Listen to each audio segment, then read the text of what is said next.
May sasakyan ay. Pak na, maring-ring. Ano yan, magturo siya dyan sa ano. Papasok yan niya sa school, pero sunduin niya muna yung mga anak niya bago siya pumasok.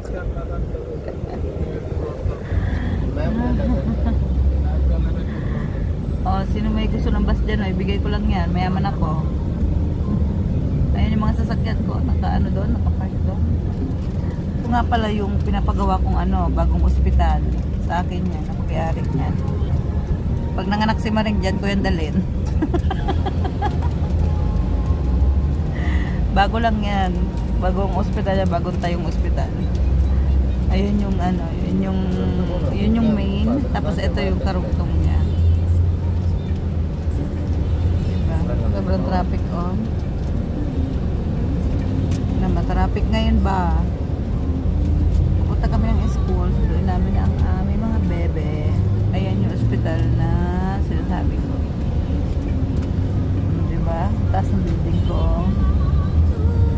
Sa lahat ng gustong yan ospital ng mga mayayaman.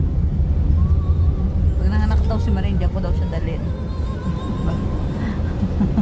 Oh, may favorite pa oh. Grabe, ang ganda sa loob niyan. Social na social ka talaga. Pangalan no? Hospital ng mayayaman yan.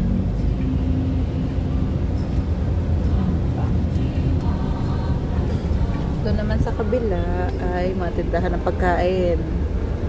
Sabi mga nandun mo rin oh. May mga pharmacy, may mga ano. Yung aeroplano namin oh, Diyos ko. Yung aeroplano namin